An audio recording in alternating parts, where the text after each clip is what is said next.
For the next hour and 30 minutes, this program will present in person such bright stars as... Louise Armstrong. Bob Hope. Deborah Carr. Frankie Lane. Jerry Lewis. Dean Martin. Charlie McGuire. Jimmy Wallington. Meredith Wilson. And my name, darlings, is Tallulah Bankhead.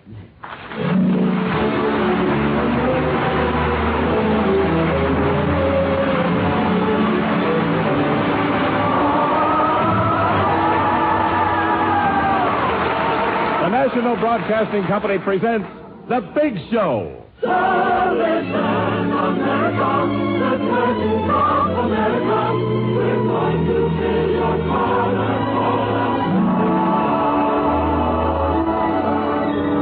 The Big Show. 90 minutes with the most scintillating personalities in the entertainment world. Brought to you this Sunday and every Sunday at the same time as the Sunday feature of NBC's All-Star Festival. And here is your hostess, the glamorous, unpredictable Tallulah Bankhead.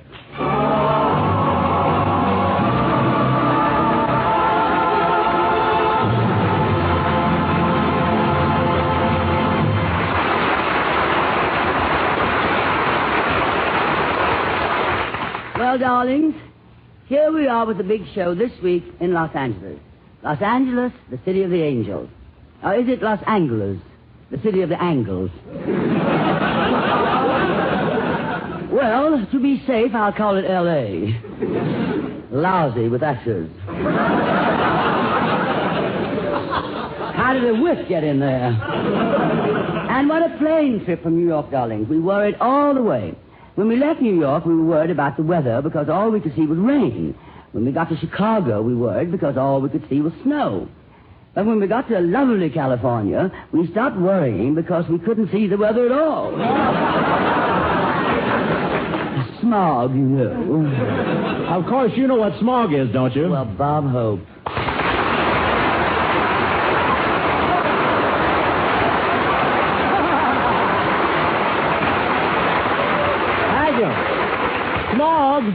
Smog is nature's protection against the glare of Crosby's shirts. Or, smog is the stuff they invented to protect the oranges from the smudge spots. Or... Just a moment, darling. La Brea Tar Pits, Madman Munts, Mulholland Drive, Wilshire Bus, and Hollywood and Vine. What's all that, darling? I just wanted to get all your local jokes out of the way so we couldn't clutter up the rest of the big show.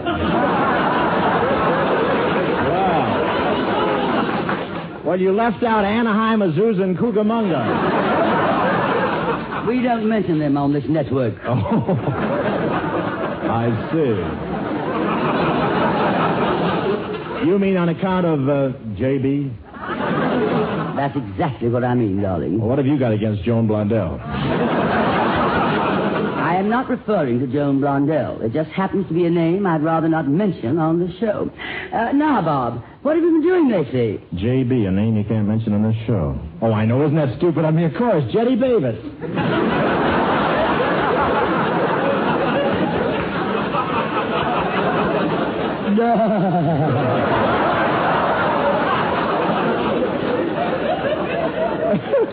Boar.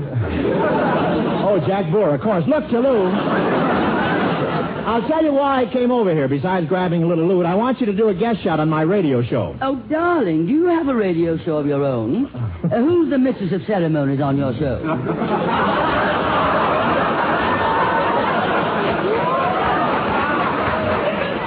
Nobody. Who's the mistress of ceremonies on your show? Don't tell me you haven't heard my show back east every Tuesday at 9 o'clock. I never get up that early, darling. No, honey, you're thinking of just plain Bing. I'm on Tuesday night from 9 to 9:30. Oh, only half an hour. Oh, Bob, I'm terribly sorry, darling. What do you do with the other hour? We wait for the laughs to come in. Look, let me set you straight in this radio racket. All comedy shows are a half hour. I beg your pardon. My show's an hour and a half. I beg your pardon. Only scene's that long. How about it, Tallulah? Will you come on with me next Tuesday night? We rehearse the script Monday morning. and we rehearse with the orchestra Monday night, and we have a complete dress rehearsal Tuesday afternoon. We go on the air with the show Tuesday night. Oh, that fits in perfectly with my plans. I'll be there at rehearsals Monday morning, and with the orchestra Monday night, and at the dress rehearsal Tuesday afternoon. I just won't be able to make the show Tuesday night, darling.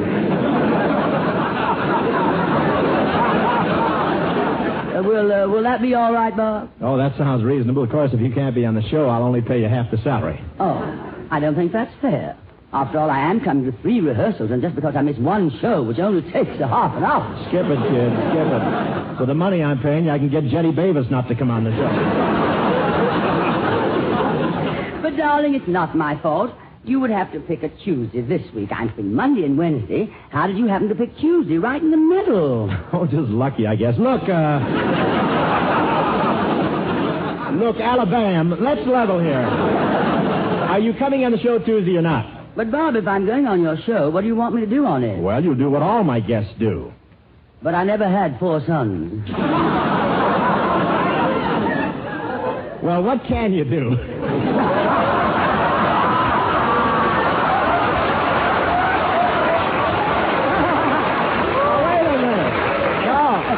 That's not supposed to tie in, you know. I promised him I wouldn't read it that way. I didn't do it, honest. Control yourself. Well, what can you do? I sing. It's just as funny the second time. Let's go, Chulu. They're giving us a finger. Go ahead. What, I mean the wind-up, you know, the thing. But, of course, I'll have to bring my own accompanist. What'd you say? I said, of course, I'll have to I haven't got that. Where's that? Oh, okay, who is he? Well, he just happens to be Meredith Wilson and his 47-piece orchestra and chorus. I can't sing unless they accompany me. Oh, you have a special orchestra that plays flat? They do not.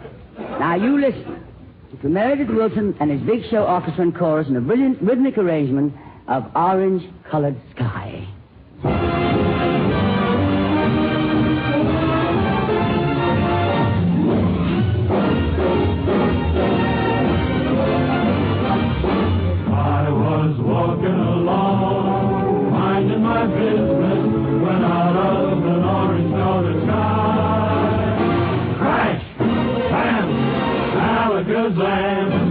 Wonderful you came by.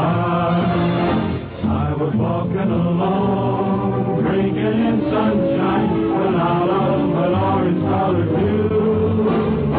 Crash, bam, alakazam, I gotta look at you. One look and I yelled timber. Watch out for flying glass. Then the scene fell in and the pot fell out. I went into a spin and I started to shout. I've been hit. This is it. This is it. I was walking along, minding my business, when love came and hit me in the eye. Crash! Bam! Alakazam! Out of an orange-colored sky.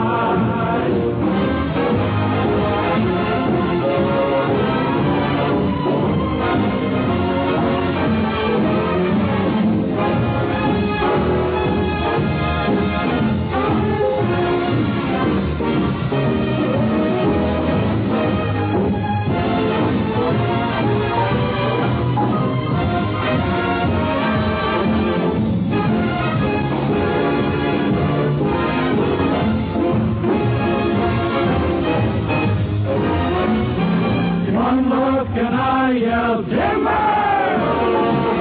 Look out for flying glass.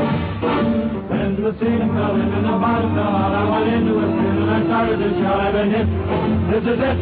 This is it. I see it. I was walking down the street. The birds were singing kind of sweet. I didn't have a single care. My heart was freer than the air. And then a flash. Bam! Alakazam. Out of an orange-colored purple sky, pretty green polka dotted sky. Flash, bam, alakazam, and goodbye.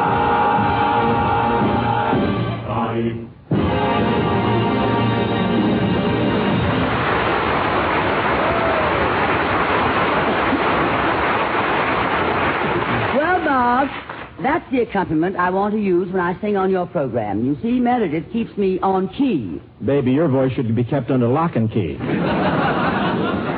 What's the matter, Miss Bankhead? Didn't you like my number? What's your problem, Meredith Wilson? I only said, didn't you like my orchestra number, Miss Bankhead? Of course, darling. Now, look here, Bob. If you're implying that my voice is bad... Now, wait a minute. I'm no music critic. Don't start sending me any letters.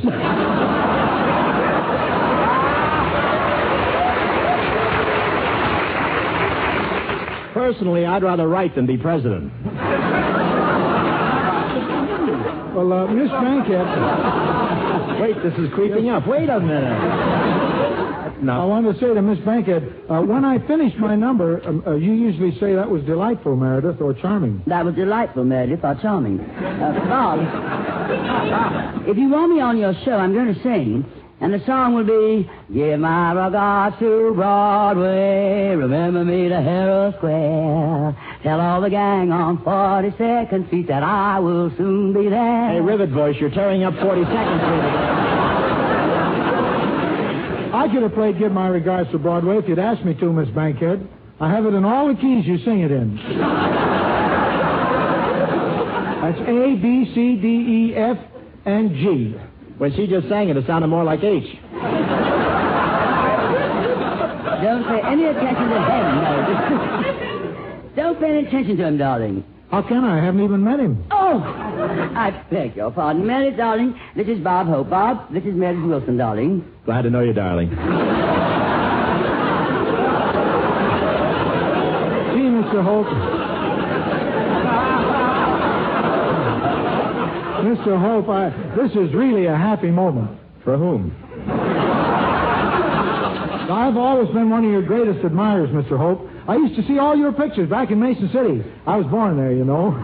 That's my hometown, Mason City, Iowa.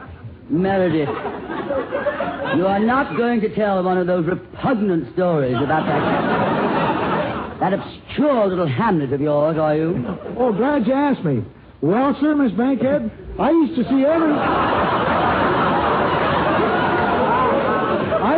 every one of Mr. Hope's pictures back in Mason City, Iowa. Well, I remember going to the movie one night, and I had to take standing room. I know, boy. My pictures sell out all over. No, it wasn't that. I had a sacroiliac. Had to stand up. Doc Frisbee, he's the druggist there. And, you think you can help that? I went there to the druggist, but he's closed up, so I went to the bicycle shop, and they taped me up with that black tape they put on bicycle handles. Well, they tape up seats with that stuff, too. Yeah, that's what they did. Well, sir, I stood up all through that picture, laughing and scratching. Look, Itchy, how much more is there to this nauseating little affair? Well, that's about all there is, except that when they took that tape off, wow, I've still got the scars. Would you like to see him, Mr. Hope? No. I'll wait till they come to my neighborhood movie. Meredith, if you're quite finished with that black... Hey, look at the size of that orchestra. Hi, fellas. Hey, it's still there.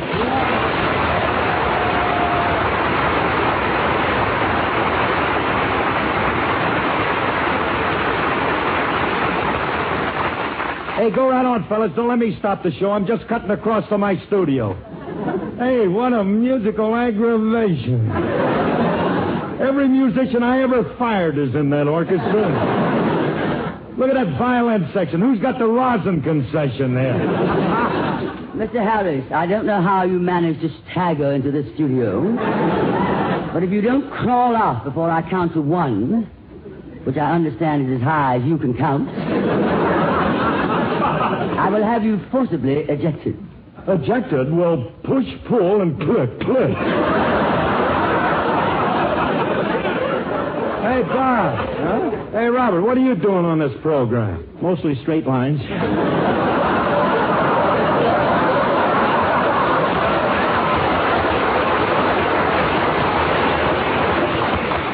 Hey, Bob. Hey, Robert, who's the bass tomato? Well, this tomato's going to be a surprise. It's Tallulah Bankhead. That's Tallulah Bankhead? Yeah, that's what you like about the South. Well, corn my pone if it ain't a Lotzman. And what carpet bag did you creep out of, Mr. Harris? Baby, don't fight me. I'm filthy. I don't care what state your clothes are in.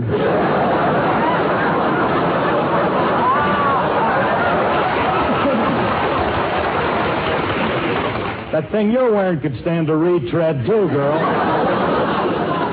Well, the war between two states. You notice how cleverly they set this thing up so that every time I'm about to sit down, I have a line to speak? I have one to speak, yes, I do. Luckily, my bicycle seat is taped, and I can't sit down anyway. Hey, Meredith, I didn't see you. Hi, Phil. Well, old Meredith, you still playing that long hair stuff? Yep.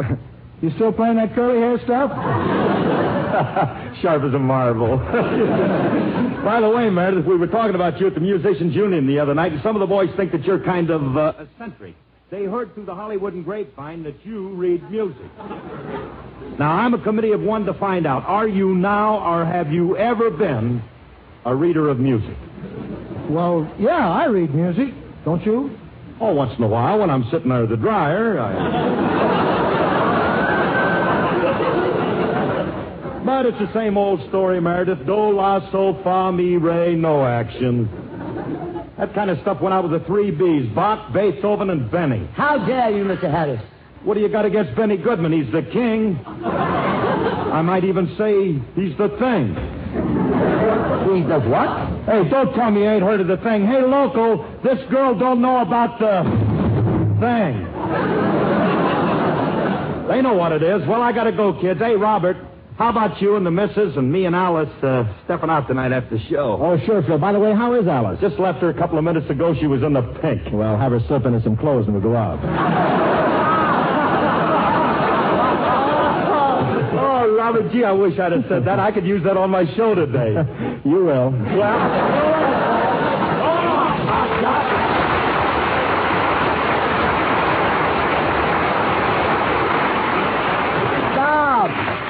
Bob, what was that thing? It's not that thing, it's the thing. It's a piece of music that can only be written by a guy who can't read music. Meredith, have you heard of this thing, the thing? Oh, sure. It's one of those tunes that don't make any sense. You have to have them every once in a while. Like, I remember back in Mason City, Iowa. Oh, dear. Meredith, we're not going on tour through that one-night stand again. Oh, I was just talking about things like the thing. Like we used to have. You remember Yes, We Have No Bananas? That was before my time, darling. Your time was before bananas.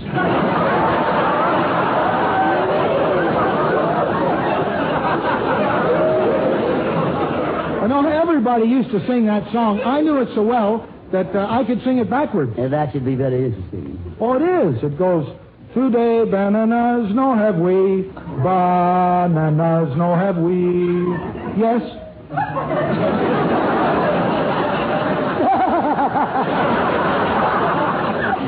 And that's the thing. Oh, no, the thing came later. First we had this.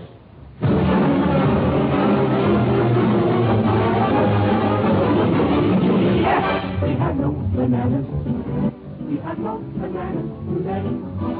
We bring beans and onions, cabbages and cabbages and all kinds of fruit. And today we have an old-fashioned tomato, Long Island potato.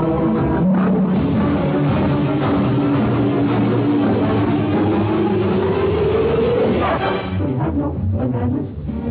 We have no bananas today. And then we had another one. This was really the thing, called Three Little Fishes. Down in the meadow in the itty-bitty-doo, we with the fishy and the mama fishy too. Swim, get the mama fishy, swim if they can, and they swim all over the dam. Boop, boop, diddle down one. Shoo! Boop, boop, diddle down one. Shoo! Boop, boop, diddle down one. Shoo! And they swim all over the dam. And then came the Hot Set song. Hot set. Hot set roll. Hot set Rawson. Hot set Hot Rawson on the railroad and the broadest, broadest to it. Hot Rawson on the railroad and the broadest to it.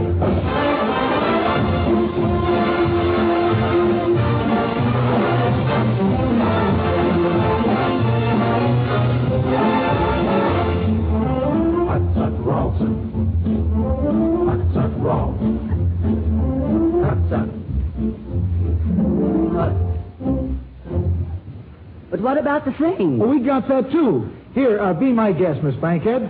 Here's a copy of the music. Just read that lyric. While I was walking down the beach one bright and sunny day, I saw a great big wooden box floating in the bay. I pulled it in and opened it up, and much to my surprise, I discovered her right before my eyes. Oh, I discovered it right before my eyes. I turned around and got right out a running for my life. And then I took it home with me to give it to my wife. But this is what she hollered at me as I walked in the door. Oh, get out of here with it, and don't come back no more. Oh, get out of here with it, and don't come back no more. The moral of the story is if you're out on the beach and you should see a great big box and it's within your reach, don't ever stop to open it up. That's my advice to you, because you'll never get rid of it. No matter what you do, oh, you'll never get rid of it. No matter what you do.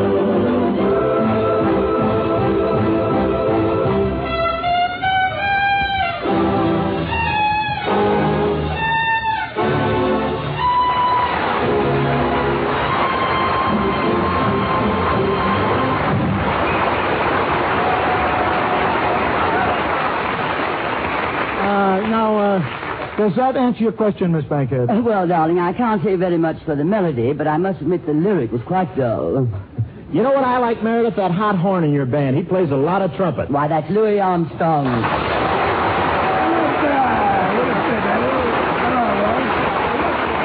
Louis, darling, what are you doing in the orchestra? Come over here. Hello, Tallulah. Louis, how are you? Oh, I want you to meet Bob Hope. Oh, I know this cat, man. He's gone.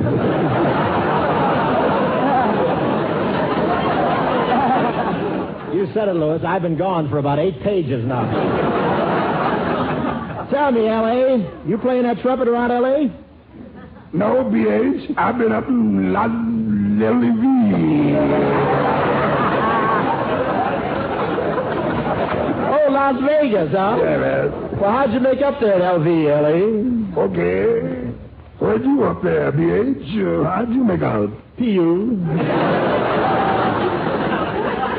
What happened, B.H.? The roulette wheel. I went for a G. You see, L.A.? Oh, yeah. Are you gentlemen making your initial appearance on radio? Louis, I was hoping you'd mention that article I wrote about you for Flair magazine. Did you see it? Oh, I did, Tallulah. I thought it was very... Louis, we went over that word 100 times. I told you it was erudite. Yeah, oh, I think that's the word. Thanks, Louis. It's sweet of you to say that. Bob?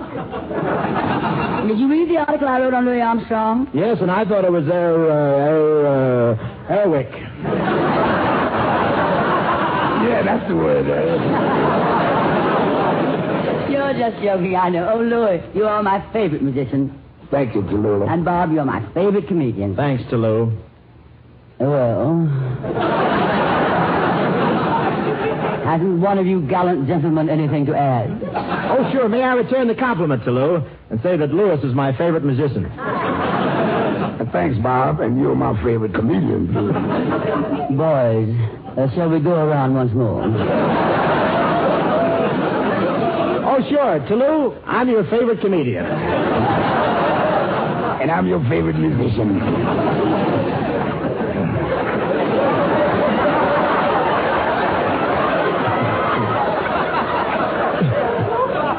This is fun. Let's play it again. Huh?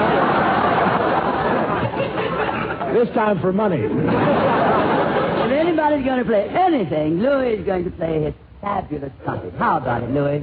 That's what I came here for. Ladies and gentlemen, a real treat. Louis Armstrong with Meredith Wilson's orchestra in Phil Moore's brilliant arrangement of a song I know you all want to hear, Ain't Misbehaving.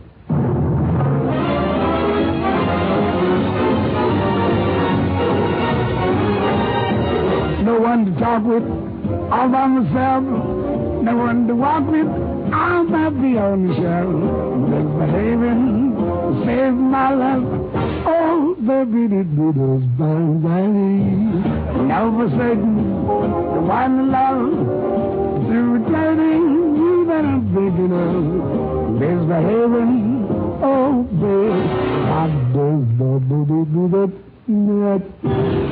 Like Jack Horner in a corner, don't go nowhere, and I don't care. All your kisses weren't really fun.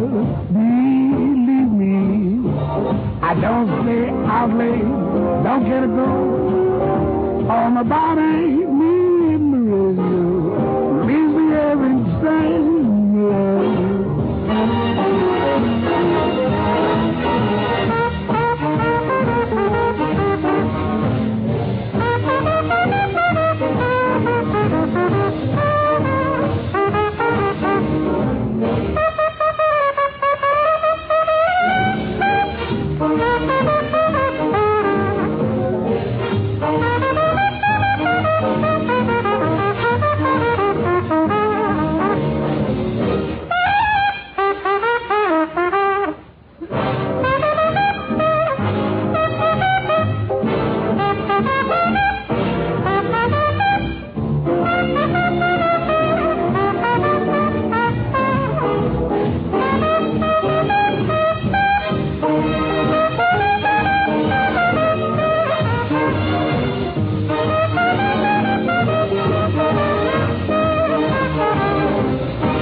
Was a great as ever sax note. Louis, you know what my ambition is? I want somebody to make a recording with you.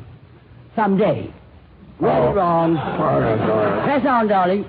Well, I want someday to make a recording with you, Louis. Well, whatever you got against me, to Louis. Now, just a minute, Armstrong. I sing, you know. Oh, yeah, I heard about you singing. Oh, you heard about it really well? Mm-hmm.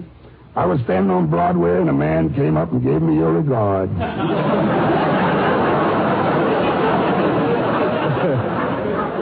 Must have been one of those Herald Squares. Look, Toulouse.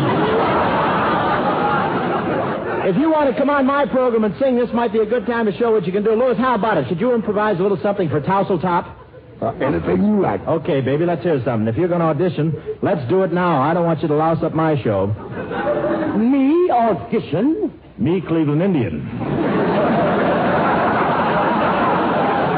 Besides, darling, I'm not prepared. Oh, you didn't bring your voice with you, huh? So much the better. Come on, I'll help you out. Oh, no, Bob, no. Oh, come on, let's make her sing. How about it, folks?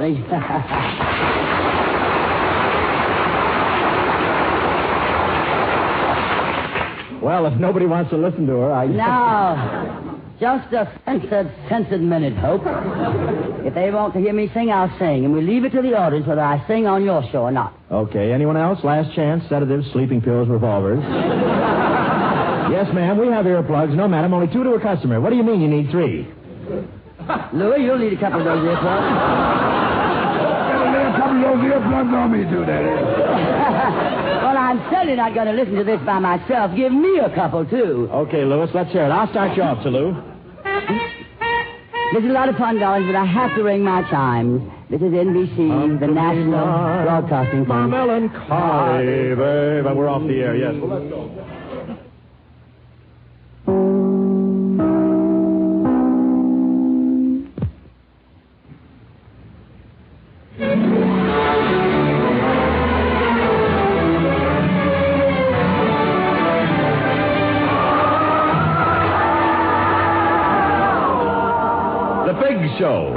This is the National Broadcasting Company's Sunday extravaganza with the most scintillating personalities in show business. The Big Show, the Sunday night feature of NBC's All-Star Festival, is brought to you by your local Ford dealer, who is now displaying the new 1951 Ford, the car that's built for the years ahead, by RCA Victor, world leader in radio, first in recorded music, first in television, by Chesterfield, the only cigarette that combines mildness with no unpleasant aftertaste, the cigarette that brings you Bing Crosby and Bob Hope, and by the makers of Anacin for fast relief from pain of headache, neuritis, and neuralgia.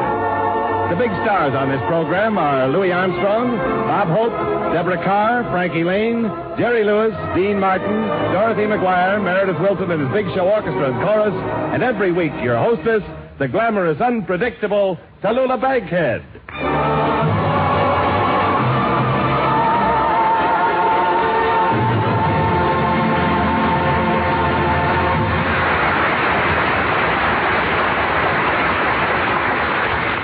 Yes, darlings, this is Tallulah, broadcasting from Hollywood, Bankhead, telling you that if you don't listen to the Big Show, you're a big schmo. Or if you're in a stew and you don't know what to do, listen to Tallulah. And you'll never be blue. So new. Well, Tallulah Bankhead, Girl Burl. Well, Bob Hope.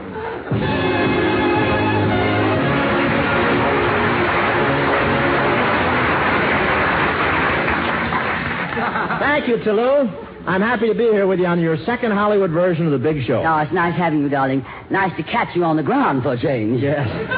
I have been traveling a lot lately, but I've got to stop it. I have so many labels on my trunks, the laundry won't take them anymore.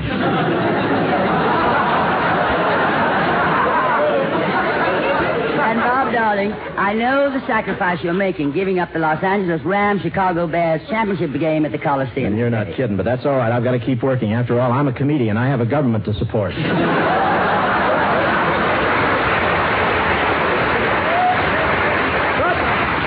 But it's nice being here with you, Tallulah, during the Yuletide season. Of course, whenever I think of Christmas, I think of my old folks back home. Take it, Iowa. You know, the Christmas season brings out the sentiment in a body. Yes, sir. I'm the kind of guy who does a lot of traveling, but I'm like anybody else. No matter where you go, you never get very far away from that old hometown. And I was reared in Cleveland. I can remember way back to the time I was a baby. I was born in a poor family. My mother couldn't even afford talcum powder. She used to turn my little body over and sprinkle it with Dutch cleanser.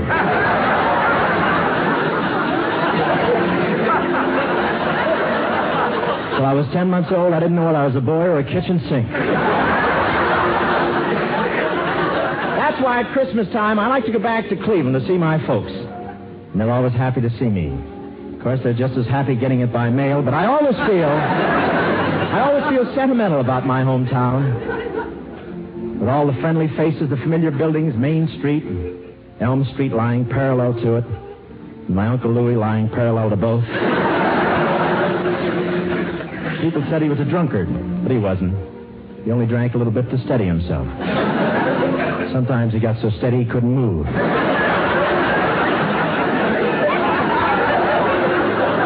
My family were very poor. We lived in a little shack, just 2 rooms and a bath. But even though...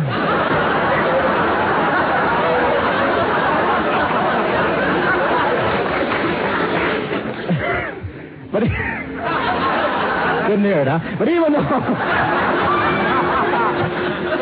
though we were poverty-stricken, I was even sophisticated as a baby. I was so high class I wouldn't suck my thumb till I put it in a cigarette holder. But my mother was one of those dear hearts and gentle people.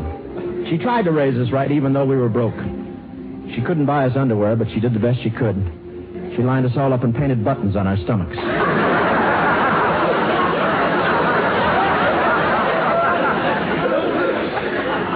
She couldn't even afford to buy me a haircut.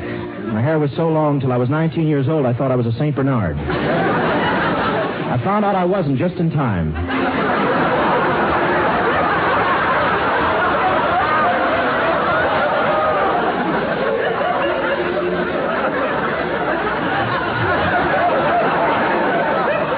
I was going going steady with an Airedale.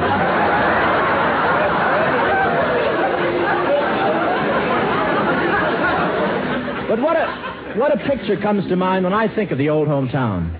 Old Pappy Walker sitting in front of the general store, carving a sailboat in a bottle. I wonder if he ever got out of the bottle when the sailboat was finished. And then there was Miss Drainafor, my old teacher. I can still see her sitting in the classroom, an old lady just knitting. She was knitting an old man. On a vacation, Miss Drainafor used to go to the big city and burn the candle at both ends. For weeks after, she couldn't put on a hat or sit down.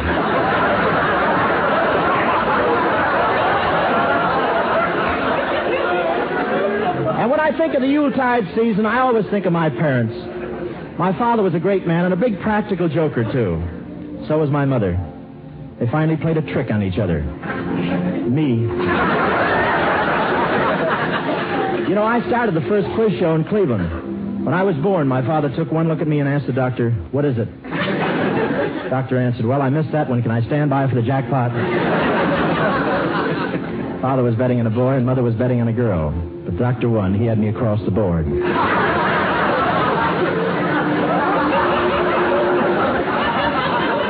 But we were a proud family, people of the soil. We'd been farmers for generations, and everything we did was connected with the soil. In fact, we were the dirtiest family in the state. But it was a happy family. My father worshipped my mother. He got her everything. He wasn't wealthy. He was a shoplifter. When he walked out of a department store, the whole left side of the building sagged.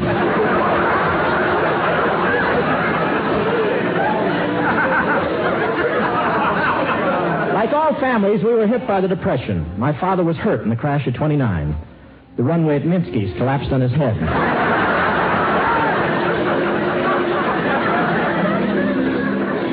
Well, before I knew it was time for me to go to school. I was enrolled in a finishing school for backward children. And I did very well. And I started in the 8th grade, and in no time at all, I was back in kindergarten. It was in the 3rd grade that I first fell in love. I know it sounds kind of silly to be in love with the 3rd grade, but don't forget, I was 38 years old.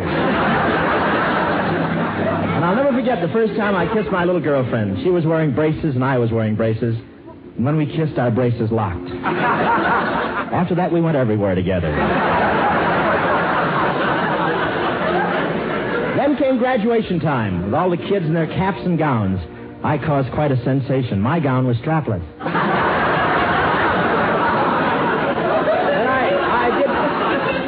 I did very well in sports at school. I had a typical athlete's physique.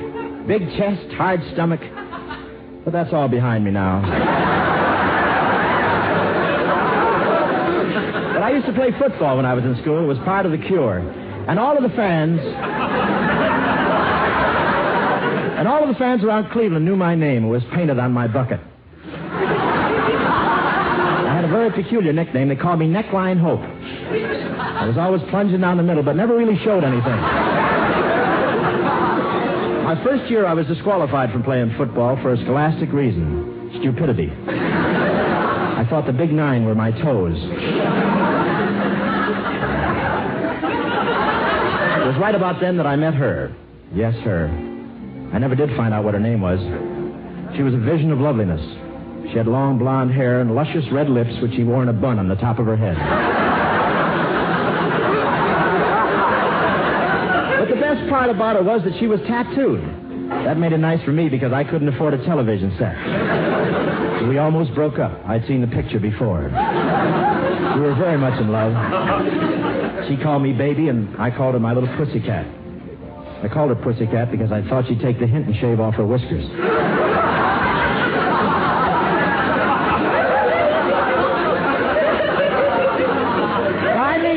Finally came the day of our wedding. She was a sentimental girl, so she got married in her grandmother's dress.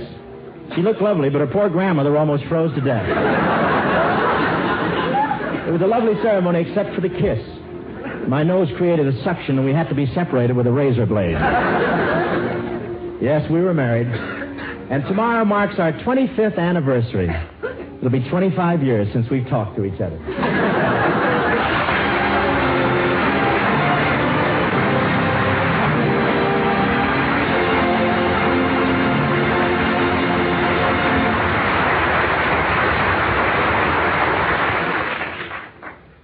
Ladies and gentlemen, the new 1951 Ford, the car that progressive planning designed, engineered, and made come true, is at your Ford dealers now. And everything about it tells you that here is a quality car, a fine car that's built for the years ahead. When you examine the 1951 Ford, for example, take a good long look at its luxury lounge interior. You'll find styling, fine coachwork, color-harmonized Ford Craft fabrics that are years ahead in beauty. When you drive the new Ford, notice how the automatic ride control literally adjusts the ride to the road and makes the roughest bumps easy on you, easy on the car itself. And there's more, much, much more. In all, there are 43 new look-ahead features, each designed to give you added value for the long years to come. Yes, indeed. When you see the 1951 Ford, when you drive it, you'll agree it's the finest Ford ever produced.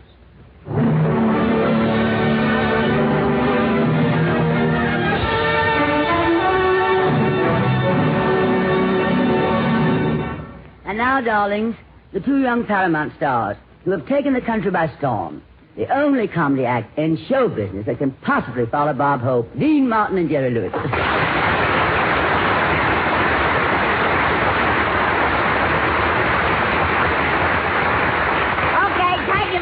That's right, sweetie. It's a Lulabunkus. We're very happy. Very happy to be here. You've been on for over a half hour already. Wash up, get your money, and get out of here. Leave your Social Security number. We'll take over now. Here we are on the big show. You know this is the day. Hey, Jerry. Crazy?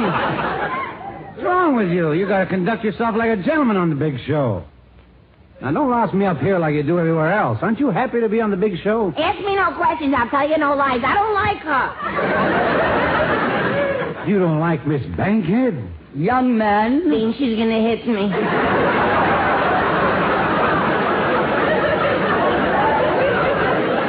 Oh, come on, Jerry. Now, come on. Let's settle down. All righty, Dean. We'll have a cottage. All righty, Dean. Because you said, let's settle down. We'll have a cottage small by a waterfall with roses rambling round the door and the patter of little feet across the floor. Yeah, mice. Oh, but Dean, I don't like it here. Come on, let's go back to the marble tournament. I'll treat. I got 2 Aggies. No, Jerry, you don't understand. Miss Bankhead was complimenting us by saying we were the only act who could follow Bob Hope. Oh, she compliments. Everyone else she insults. I told you she don't like us. Ah, but Jerry, darling. I did not come here not to be insulted. Well, Jerry, if you won't listen to reason, I'm going to call on your partner, Dean Martin, to sing. Well, I'll be glad to, Miss Bankhead. Ladies and gentlemen, Dean Martin will sing. Dean, she's going to introduce you for all these years. My tongue got in the way of my eye tooth. I couldn't see what I was saying. Yeah. She's going to introduce you. For all these years, we have been partners, and now you are going to let her introduce you. What are you doing to me? Miss Bankhead, would you mind if Mr. Lewis introduced me awfully? As I'm sure only he can. All right, Mr. Lewis, we'll introduce the song. What are you going to sing, Dean? La Vie en Rose. You may introduce him, Jerry. Thank you, Mr. Martin. I want to introduce La Vie en Rose. La Vie en Rose is my partner, Mr. Martin. But this is a very beautiful La Vie en Rose, arranged and conducted. I should say conducted by Meredith Wilson. This is arranged by our own wonderful conductor, Mr. Dick Stabile. Dean Martin sings La Vie en Rose, and this is swell.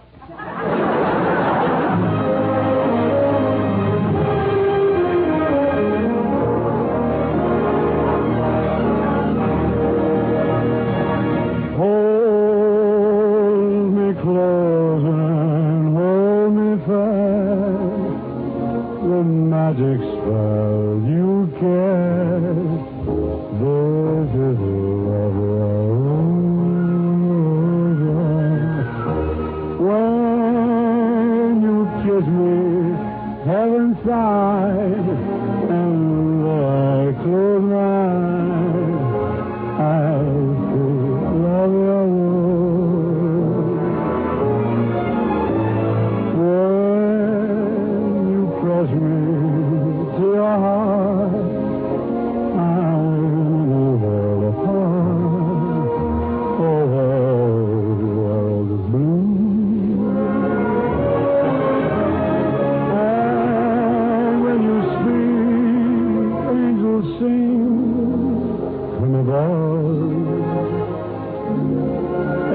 Everyday words seem to turn into love songs.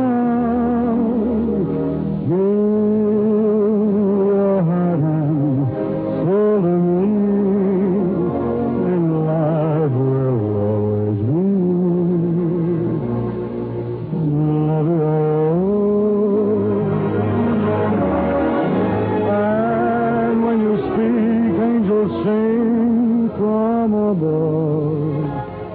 Everyday words seem to turn into love songs. Give your heart and soul to me, and life will always be. Love you.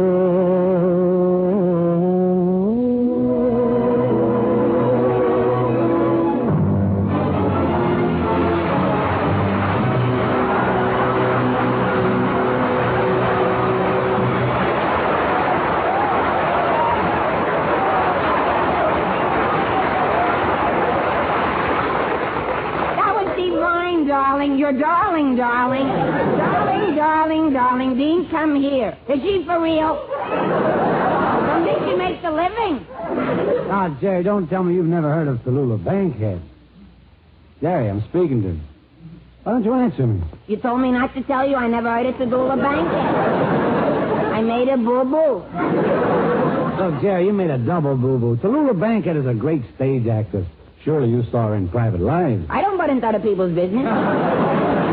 No, Jerry, it was a stage show. Didn't you see it? I don't remember. What was the picture playing with it? There was no picture playing with it, just a stage show.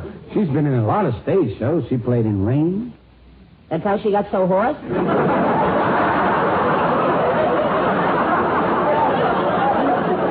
Ah, come on now, Jerry. Haven't you heard of Tallulah Bankhead and the Little Foxes? Oh, she's an animal trainer. No. Tallulah Bankhead in Skin of Our Teeth. Skin of our teeth. Oh, come now, Basil. This has gone far enough. Far enough, do you hear? Do you hear me? Do you hear me? I said far enough, do you hear? Dean, are you listening? Jerry, you don't seem to get the idea. Now, I remember taking you to a play once. I even remember you stopped into the lobby and you got yourself a glass of orangeade. Oh, yeah. I remember the orangeade, and the girl with a flashlight told us we could sit down on the seats and be comfortable while we were drinking the orangeade. And a fella came out and sang something about an enchanted evening, and a girl washed her hair, and a bunch of sails were running after some dames, and a girl was saying, happy talky, talky, happy talk. What'd you have to go through just to drink a lousy glass of orangeade?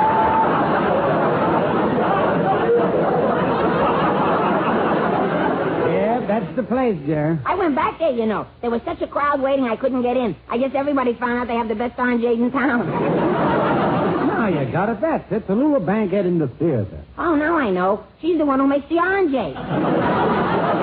From this, she makes a living. Ah, Jerry, stop being so stupid. So how will you make a living?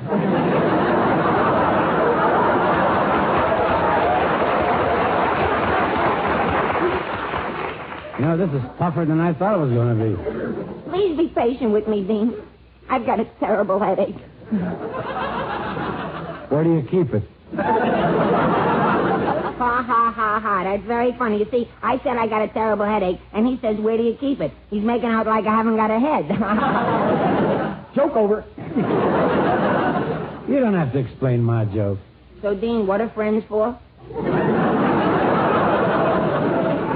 All right, come on, let's get back to the theater. I'm not thirsty.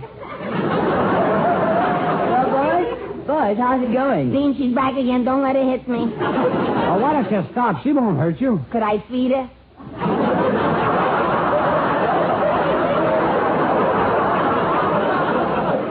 She's very friendly. Could I scratch her behind the ear?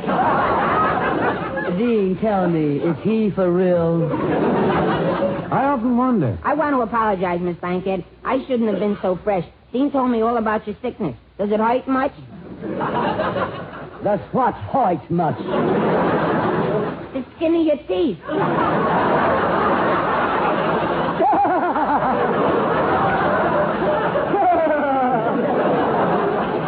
Why, Why, you little half-sized, half-idiot, half-imbecile.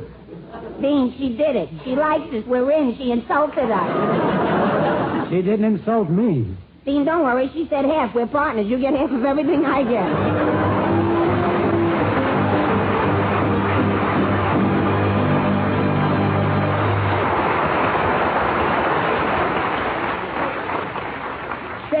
Bob Hope, what's all this I hear about giving Crosby for Christmas? Well, Bing's Papa Santa Claus this year, you know, and a Chesterfield Christmas carton. Bob, it's a very nice gift. I've already bought several. But tell me, why aren't you on the Christmas carton, too? Well, I was supposed to be, Jimmy, but old Sag has gotten so fleshy there just wasn't room. Seriously, folks, Chesterfield Christmas cartons are the best thing you could give or get because Chesterfield is the milder cigarette, and you can prove that yourself. Just make the Chesterfield mildness test. Buy Chesterfield. Open them and enjoy that milder, mellow aroma. Now light one up, and you'll know Chesterfield's milder because it smokes milder. Another thing you'll notice, Chesterfield leaves no unpleasant aftertaste. That fact has been confirmed by the country's first and only cigarette taste panel. So for all the smokers on your list, give Crosby for Christmas. Give Christmas carton to Chesterfield, the only cigarette that combines for you mildness with no unpleasant aftertaste.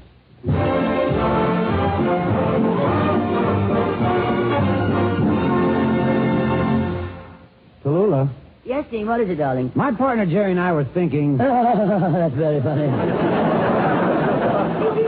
Let's get on with the rest of the show. Wait a minute, missus. He didn't tell you yet. So what are you laughing for? Dean Martin has something to tell you, and he is my friend, and I would gladly die for him. Would I not, Dean Martin, die for you? Sure he would. Go ahead, Jerry. Sure. Drop dead. I can't die today. I don't feel so good. Darling, stop being morbid. What were you going to say, Dean? I speak.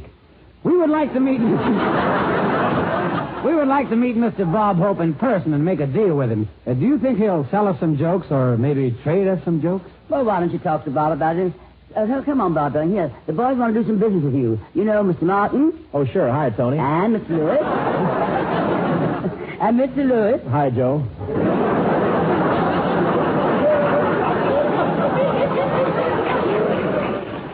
Hi, Mort. Time out, conference. Dean, you think he really doesn't know us, or is he making a joke? Making a joke. Darling. Mr. Hope, I'd like to consummate a little deal with you. Would you sell us some jokes, or maybe you'd be interested in trading a few jokes? Oh, I don't get you. Well, I'll give you, for instance, I'll give you a brand new joke I made up today out of a magazine. For one of your old jokes. Well, what's the joke? A joke. You say to somebody, I went to see Albert Einstein. And somebody says, how did you find him? And you say, I pushed back his hair, and there he was. Now you give me one of your old jokes. No deal. Now, wait a minute, Mr. Hope. Don't pass that joke up. You know, there are two other jokes you can make out of it. Now, like, how did you find your steak? Oh, I pushed back the potatoes, and there it was. Or, how did you find the West? I pushed back the onions, and there it was. If anybody asks me how I found Martin Lewis, I'll say pretty dull. All right, Mr. Hope. I'll make the supreme sacrifice. I got a brand new Groucho Marx joke. Really? Brand new? You bet your life. Okay, I'll trade you even up.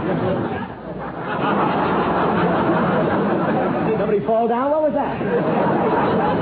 Brand new? I bet your life. That's well, anyway, okay. Somebody's wearing a neon nose here. I don't know. Say, okay, I'll trade you even up for a brand new Phil Harris. All right, that's the deal. Let's see it. Oh, no, sight unseen. Okay, here you are. I got it written down here. Okay, and here's yours. Wait a minute, fellas. You're playing without me? Who blew up the ball? So I want to trade, too. I got a brand new Fred Allen. I'll trade you for that Phil Harris. That's a trade, kid. Here you are. And here are you. Now, let me see what this says. Yeah, let's read them. How did you find Albert Einstein? I pushed back his hair, and there he was.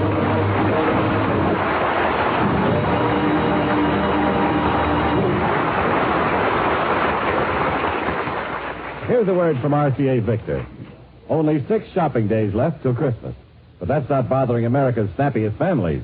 They need only 1 day to select the greatest family gift in history. An RCA Victor complete home entertainment combination. They're pooling their dreams and their money to buy The gift that keeps on giving, and giving and giving. Giving not just to one, but to all. Giving not just a day, but every hour, every day, every year. Giving not just RCA Victor radio, or recorded music, or television, but all three combined in one magnificent cabinet. Why don't you join together and agree this minute to meet each other next Monday at your RCA Victor dealers to choose your matchless RCA Victor radio phonograph television combination? You'll find it costs far less than you'd pay for each instrument separately. You'll find that your RCA Victor combination is the greatest gift each of you ever made to the year-round happiness of all of you.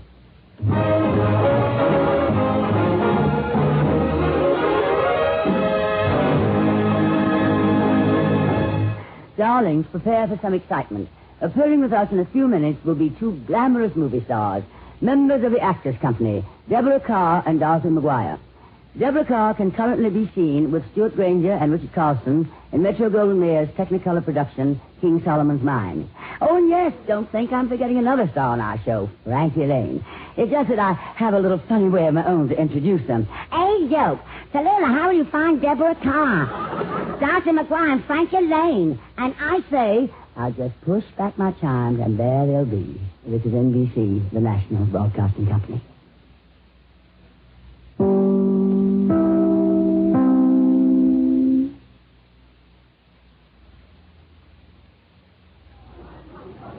Well, darlings, I suppose you've noticed something unusual about our big show today. So far, there have been no women. Present company accepted, of course. But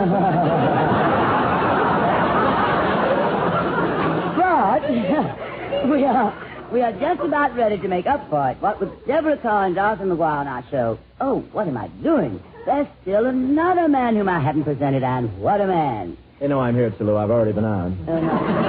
Not you, Bob. I'm talking about Frankie Lane. Well, what's so special about him? Let's skip Lane and get to the girls. hey, Dean, look who's sitting there. Two big movie actresses. Well, don't get excited, Jerry. So are we. We're movie actresses.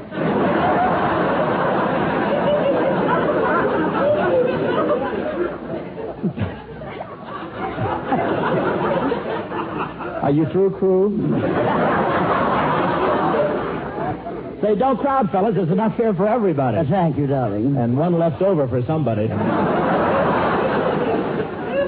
girls and 3 boys. It don't come out even, so I'll choose first. No, you hold it, Jerry. I'll take Deborah Carr. Now it's 1 girl and 2 boys. Eeny, meeny, miny, mire. I will choose Dorothy McGuire. Okay, Dorothy? Dean, I don't think she likes me. Don't be silly, Jerry. Of course she does. I think you're a handsome, intelligent, attractive young man. I think you're real nice. So if you like me, you take me out. I'll tell you what, Germ. You and I'll take Deborah. Oh, yummy. I'll take Dorothy McGuire. Okay, fellas, we're all set to take the girls out after the show. Pass the sen-sen. Now, just wait a minute. I've been standing here listening to this juvenile Casanovian drivel with ill-concealed contempt, using this show to divide up 2 lovely ladies. It is disgusting, to say, of ill manners and bad taste as I have ever seen. Hello, Miss Bankhead. Frankie Lane, darling.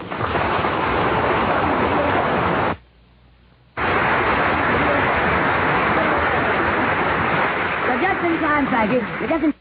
Okay, fellas, we're all set to take the girls out after the show. Pass the sen-sen. Now, just wait a minute. I've been standing here listening to this juvenile Casanovian drivel with ill-concealed contempt, using this show to divide up 2 lovely ladies. It is disgusting, to say, of ill manners and bad taste as I have ever seen. Hello, Miss Bankhead. Frankie Lane, darling.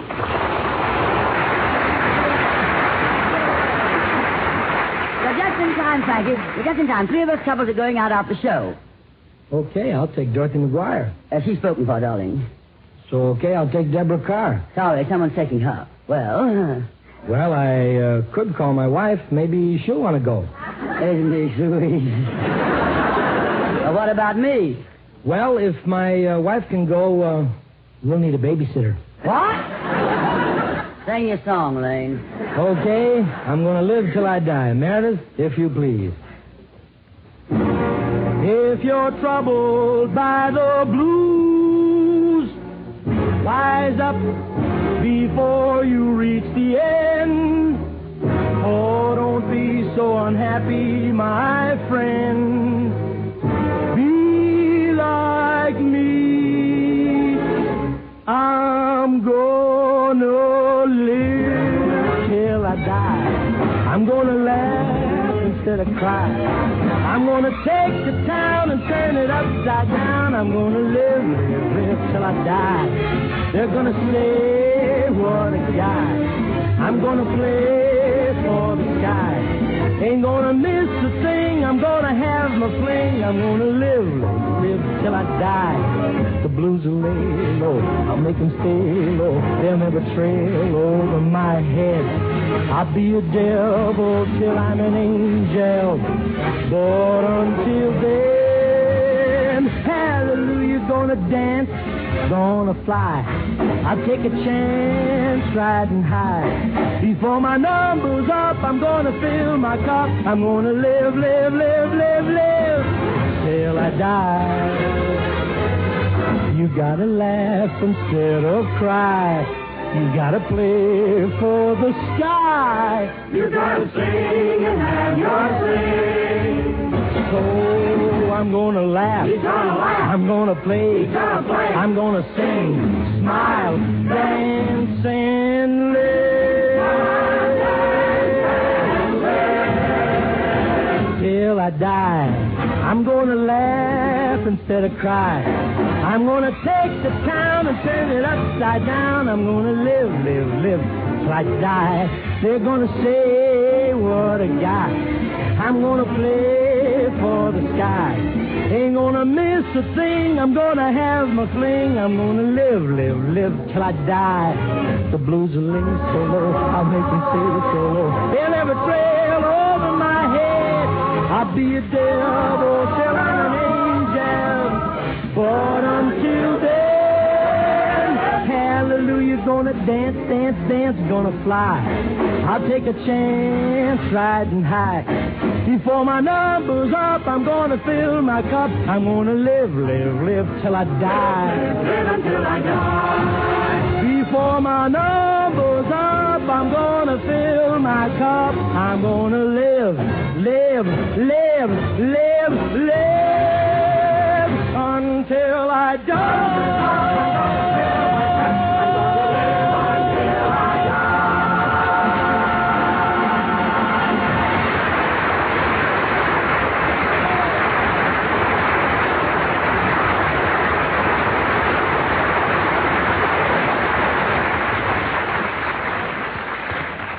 Here is something you should know if you ever suffer from the sudden pain of headaches, neuritis, or neuralgia. It's a way to ease the pain, often within a few minutes. A way that is incredibly fast and effective. It's Anacin. Anacin is like a doctor's prescription. That is, Anacin contains not just one, but a combination of medically proven active ingredients in easy-to-take tablet form. Thousands of people were first introduced to Anacin through their own physicians or dentists. But today these tablets are in such widespread use that all drug counters have them, and anyone may enjoy their benefits. Next time you suffer from the pains of a headache, neuritis, or neuralgia, by all means try Anacin. You'll like the convenience of Anacin tablets, and you'll be delighted with Anacin's incredibly fast action. Anacin. Anacin. Ask for Anacin by name today at your druggist.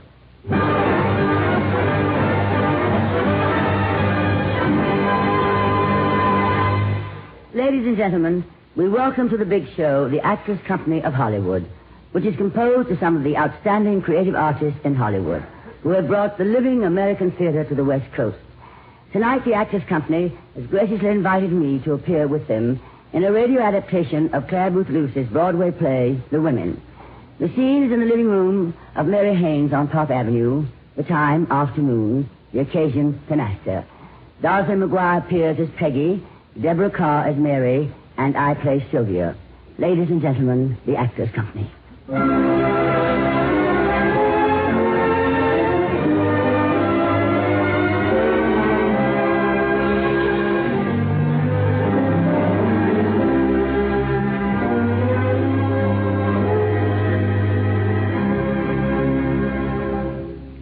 Sylvia. I think I'd better join the others. I haven't seen Mary's children yet. They're just back from the park. Wait, Peggy. I've got something to tell you. I'll burst if I have to wait. Oh, I knew you had something. I'm not sure you should tell me, Sylvia. Now, don't be stupid, Peggy. Stephen Haynes is two-timing Mary. He's playing around. He's got a girl. Oh, I don't believe it. Is it true? Wait till you hear. Now, you know I go to Michael's for my hair. You ought to go, Pet. I despise whatever does yours.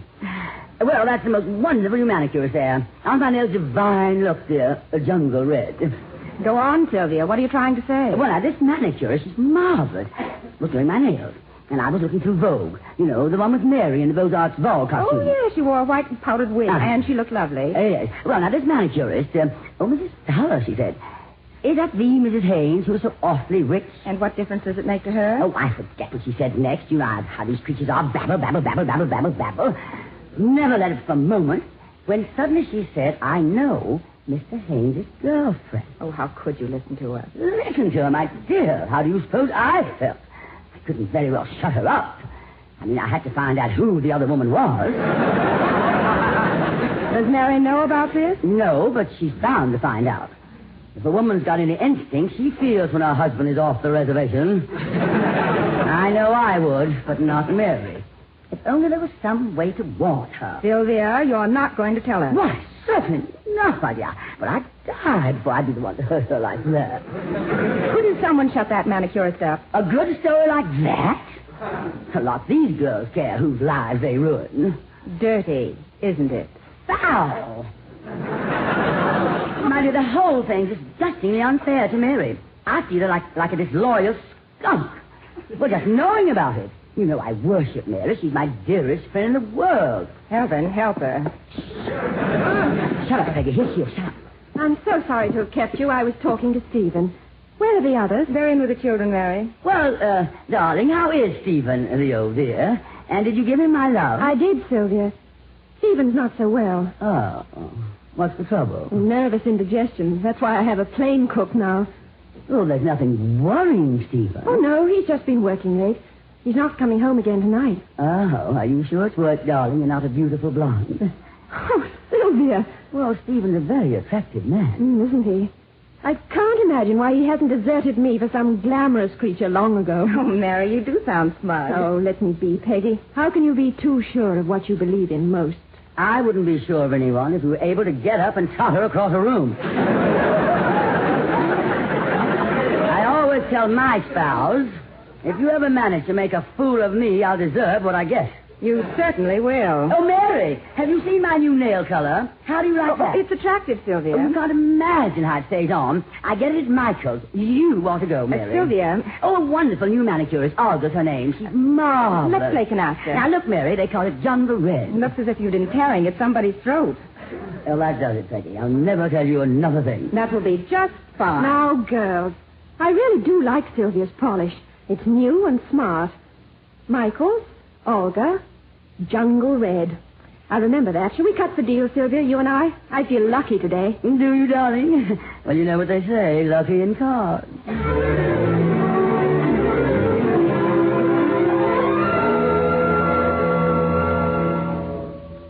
Michael's, Olga, jungle red.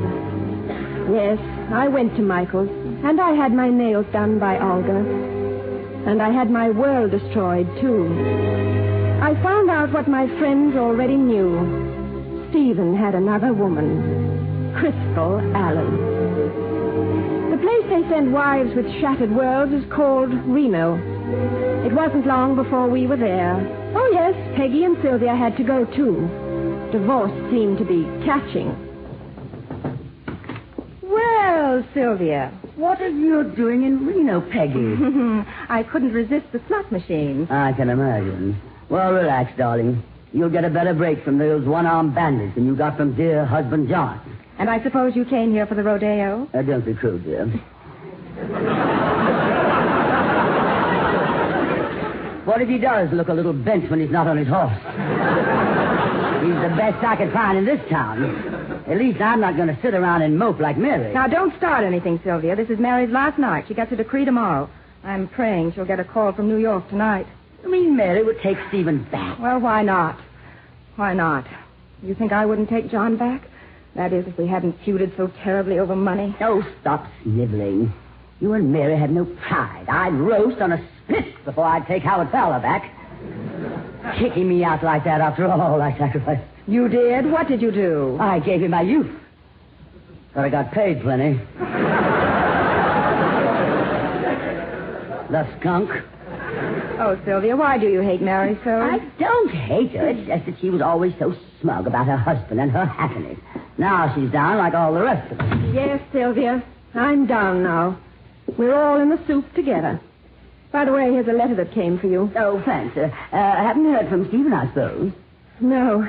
It's too late for that, I'm afraid. Oh, well, sweetheart, he's hardly worth a broken heart. The less you have to say about me and Stephen, the better I like it. Well, I'm only trying to cheer you up. That's more than you do for me. I'm doing enough just being pleasant to you. Ah, you have got the gist still. Now, you let Mary alone. We're all in the same fix. Oh, I'm just trying to make her see that life isn't over just because Stephen let her down. I'm glad you've adjusted to the inevitable, Sylvia. What do you mean by that crack, darling? She means what we read in the New York papers this morning. Your husband is marrying Miriam Arendt of the Vanities. Why, you little bitch. No, Sylvia. Did you know this? Oh, Sylvia, why do you care?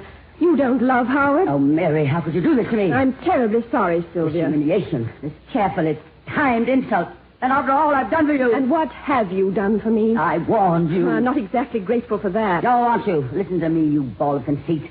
You're not the object of pity, you suppose. Plenty of the girls are tickled to death you got what was coming to you. You deserve to lose Stephen, the stupid way you acted. But I always stood up to you like a loyal friend. What thanks do I get? You knew about this woman. You stood by gloating. Why Get out of here. Get out. I hate you. I hate you. I hate everybody. I hate everybody. You wait. Someday you'll need a woman friend. Then you'll think of me. Well, that is that. Oh, Mary, what are we doing here? What is happening to us? We're being written off the books, Peggy. But you haven't given up, Mary. Not really. You still think in your heart that Stephen will call. Don't you, Mary? Don't you? No. No, Peggy, it's too late. If he were going to call, he wouldn't have waited until now, the very last minute. We need someone to protect us from all this. A woman's best protection is the right man. And obviously your John isn't the right man, Peggy, and you'll forget all about him in another month. Another month? Oh, no. No, I can't stand it here another moment. Oh, I can't, Mary. I can't. But Peggy, what's the matter with you? I'm going to have a baby. Oh, Mary, what shall I do? Do? Well, there's only one thing to do. New York, operator. Peggy, what's the number? Eldorado 52075. Eldorado 52075. Oh, I can't tell him now. Oh, Mary, I know I was wrong, but it's no use. You just don't know the things he said to me, and I have my pride. Reno's full of women who all have their pride. Hello? Mr. Day, please. Reno calling. Just hold on a moment. Hello, John? Oh, no, I'm not sick. Oh, John, I'm going to have a baby. Oh, my dear. Are you? Oh, dearest. Do you? Oh, dearest, so am I. Of course I forgive you. Oh, yes, precious. Yes, lamb. On the very next train. Oh, Johnny, when I get back, things are going to be so different. And, dear, do you mind if I reverse the charges? Oh, Mary, I've got to pack. Oh, Mary, I can't bear to leave you here alone. Why don't you do something about Stephen? It's different with me, Peggy. Stephen is marrying another woman, but she doesn't love him. I do. That's the way it is. But, Mary, why don't you fight for him? Your marriage isn't really ended until you end it. Fight? Yes. Why not, Peggy? Why not? Fight the way other women fight. You're right, Peggy. It isn't ended, is it? If your heart doesn't say so, it's not ended.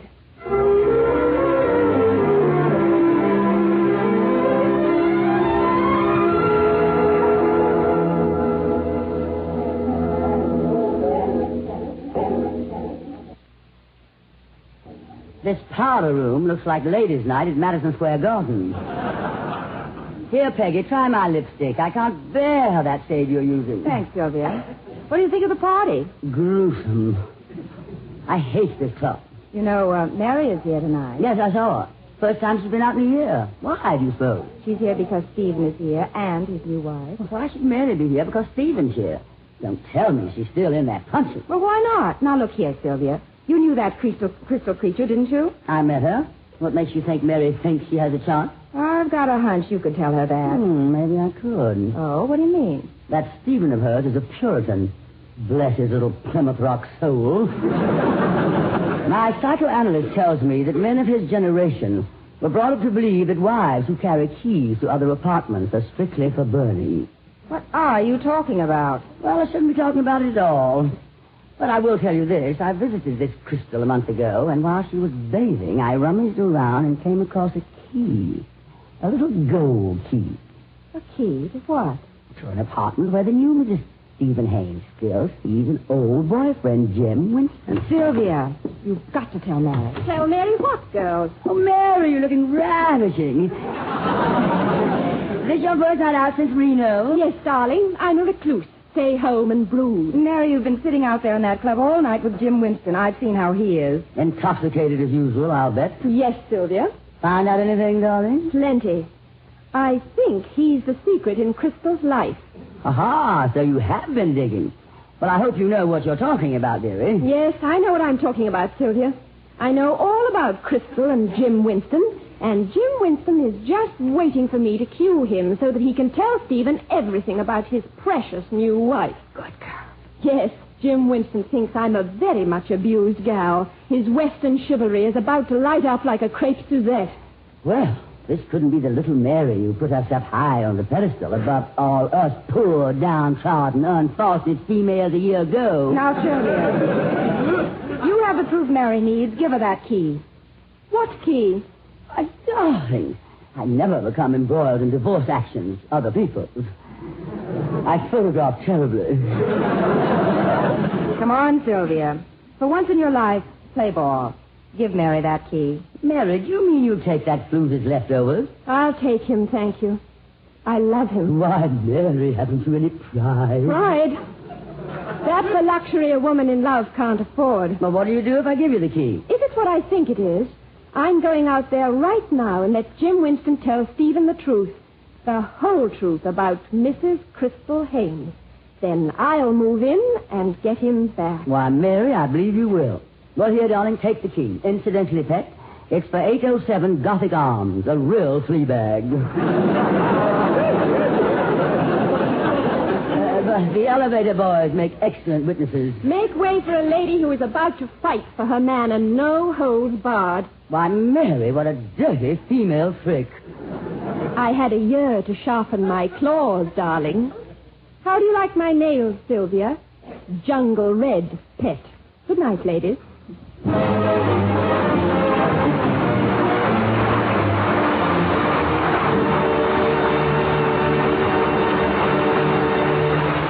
Oh, Deborah Darcy, don't go away, darling. I want to have some girl talk with you in just a moment. Right now, a man named Bing Crosby wants to say something. By the way, Bing, do you happen to catch Bob Hope's program? Oh, Ken. The Bob Hope show is an absolute must in the Crosby household. Good. Every Tuesday night, we all gulp our dinner down and we dash madly for the radio. We all sit in a semicircle and we pay strict attention. Oh? The first one to laugh has to wash the dishes. I see you make a regular game out of it. Yeah. Oh, then you heard Bob mention the new Chesterfield poster, the one that shows him holding up the new Chesterfield Christmas carton? Oh, indeed I did. I heard him plug my Santa Claus likeness on the carton, too. You know, Bing, you make a very convincing Papa Santa Claus. Well, I've had a modicum of practice, shall we say. Anyway, it's a wonderful gift for just about everyone you want to get a gift for. Chesterfield, Chesterfield, always wins first place. That milder, mild tobacco never leaves an aftertaste. So open a pack, give 'em a smell. Then you smoke 'em. This Christmas, give Chesterfield Christmas cartons with Bing as Papa Santa Claus.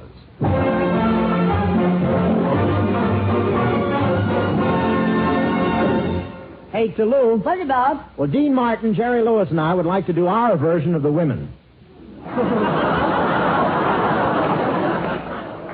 We call it the fellers. Well, let's hear it. Ladies and gentlemen, the Actors Company.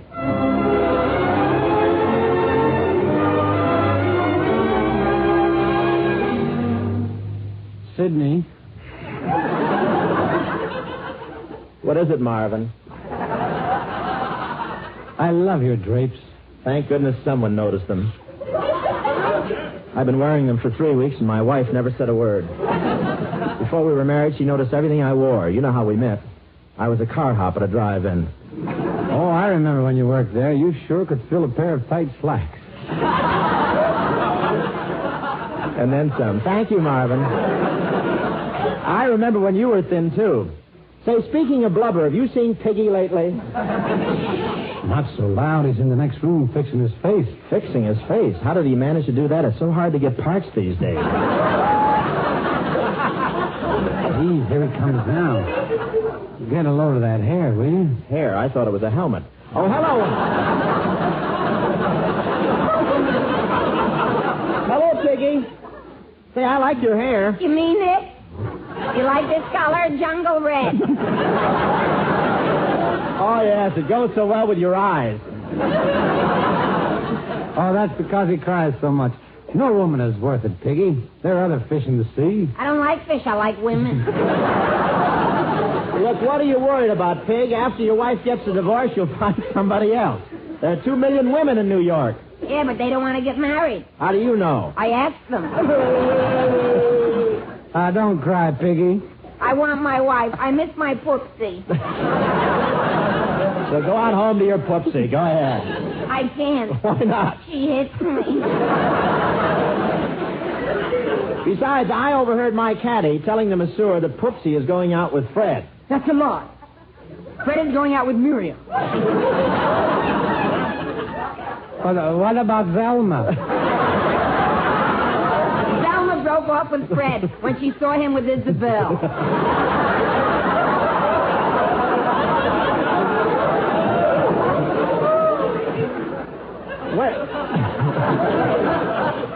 Isabel?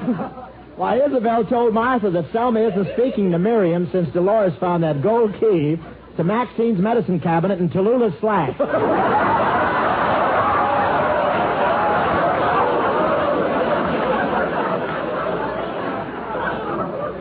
Would you mind repeating the question? I don't carry tales. And I don't know about you guys, but I'm going out and paint the town red. Jungle red, of course. How about it, Marvin? Want to come along with me? Yeah, I'd love to, Sidney, but my little 6-year-old niece has come to visit me. Piggy, will you look after Marvin's niece? Me? But your niece is a stranger to me. Marvin, what is your niece? A boy or a girl? Well, a girl. Does she hit? I don't like to be hit by a stranger. Oh, you'll get along fine with her. Come on, Sidney, let's go. Okay, see you later, Piggy. Now I got to take care of a stranger. Oh, me. Oh, my. Golly gee. Here I sit, all alone. Gee, I said I sit all alone and the telephone rang. Oh, it hurts me. Hello? Oh, Poopsie, am I glad you called. I'm in terrible trouble. You got to take me back. I didn't want to tell you this before, but now you got to take me back. You got to. I'm expecting a little stranger.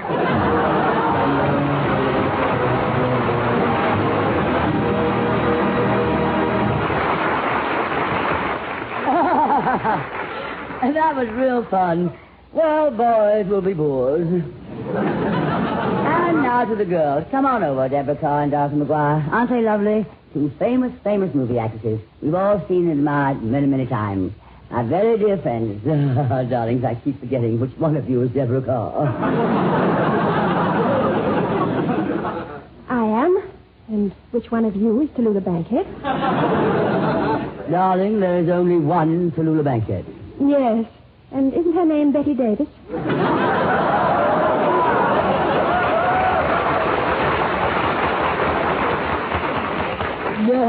Isn't he sweet?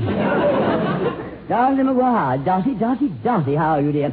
I never think of you without remembering the brilliant Claudia that you were. Aren't you ever coming back to Broadway? Well, I think about it now and then, Tallulah, but my picture work takes all my time. It's not so easy as the theater. Oh, darling, the theater is quite exhausting. Exhausting? 2.5 hours a night from 8:30 to 11. What do you do from 11 till 8:30 the next night? I shake hands with my admirers. Of course. Motion picture work is all right, I suppose. I made one here a few years ago. Lifeboat. Doubt if you see it. Well, anyway, when I finish it, I dash right back to my dear old Broadway. Didn't they ever call you back to make a sequel? Son of Lifeboat?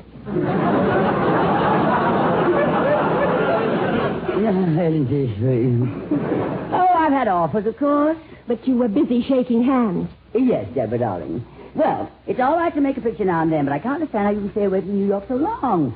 The home of the living theater. You especially, Dorothy. Born for the theater, you might say. Oh, I love California. We all do. The palm trees, the coconut trees, the banana trees. Well, of course, bongo, if you don't want to leave the Congo. But I prefer Broadway anytime. I don't know why. We have radio here, too, you know. Oh, Deborah, I'm not on radio alone. Besides radio, I take an active interest in the theater. I lecture, make records. I'm spread out all over the place. Yes, dear, but in that dress, it doesn't show at all. What? And besides, Tallulah, we don't only make pictures. We have a theater here, which is very much alive, the Actors Company. Oh, of course you have, and it's cute to dabble in the arts, I suppose. I'd be glad to join your little group if it will help you out. Oh, I'm sorry, Tallulah. It's the Actors Company. That was the unkindest cut of all. Deborah, you know my work in the theater. You remember me on the stage in England. Well, I was a small child at the time. Isn't he sweet? I see. The two of you against me. You began it. The two of you picking on me. You started picking on me. So I'm not a good actress, huh? Now, who was it said which one of you is Deborah Carr? Nathan Hale. What difference does it make? Was it a joke? Or are your eyes bad? After I spent a lifetime in the theater. If you'll admit your eyes are bad, I'll apologize. You stand there and tell me I can't join your Actors Company? Was it a joke or was it your eyes? How the mighty have fallen. Was it your eyes? Look, how many fingers am I holding up? 12, so what? To think that the name of Tallulah Bankhead, a symbol of the living theater, should be destroyed and ground to ashes. This is the unkindest cut of all. Oh, Tallulah, I'm sorry. Oh, dear, Tallulah, please don't take it this way. Of course, you're a great actress. We were only joking. Oh, apologize, Tallulah. It breaks my heart to see you crying. Actors Company, indeed.